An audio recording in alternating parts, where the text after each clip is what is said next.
Hey folks, and welcome, I guess, to another one of my random rambles.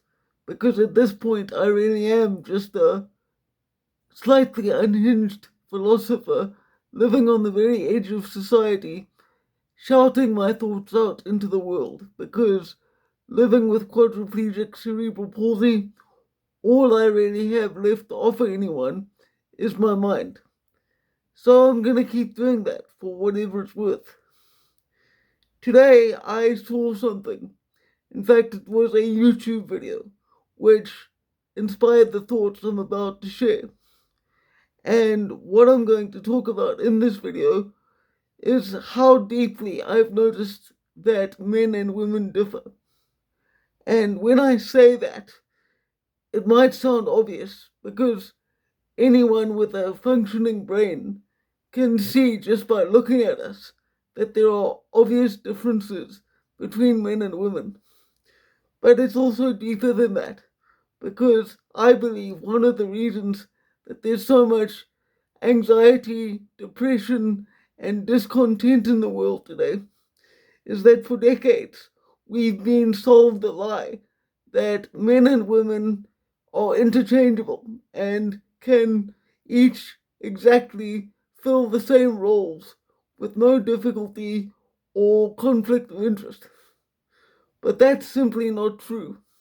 Because what I've realized is that if you spend any length of time, as I have done, listening to both men and women talk, and the things that hold their attention and matter to them the most, you will notice just how different we are to one another, even though we are still within the same species. It's not just that men and women think differently, because we obviously do. It's deeper than that. How men and women perceive the world and react to the various stimuli that we are faced with on a daily basis differs on a fundamental level. We prioritize different things, we have different abilities and tendencies, and what matters to us is often very different between men and women. This is why, when you tell a woman, for example, that she should be just as career driven and competitive as her male counterpart, many women find that pursuit to be unsatisfying and unfulfilling because that is not the tendency of most women.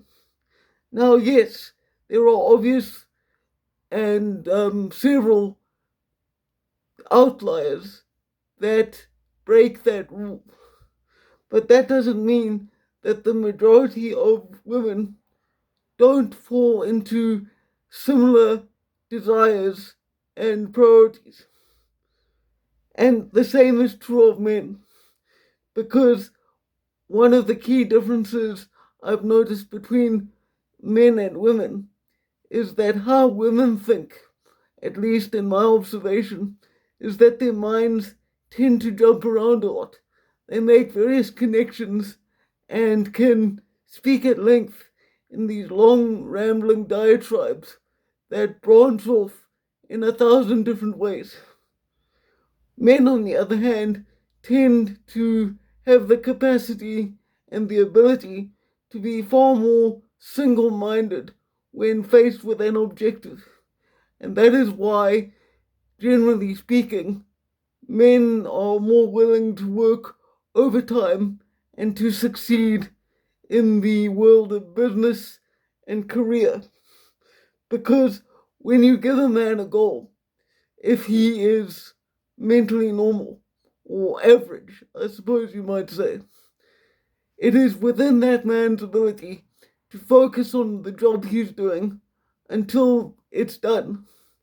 And as I say, in my experience, women tend to be able to split their focus far more easily than men do. And I think that there's a reason for this. For most of human history, women have been in the role of caregiver, as in looking after the homestead and taking care of the kids. What do you need to be able to do when those are your tasks?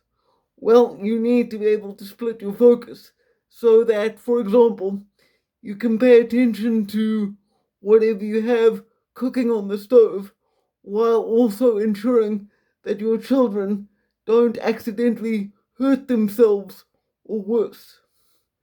And so that is why, from an evolutionary perspective, I think that women's minds have the ability to branch off and perform free association so much more easily than most men. I think that's where I'll stop this ramble for now. I hope you found something useful in it, and if not, too bad. As always, look after yourselves, take care of each other, and for now, farewell.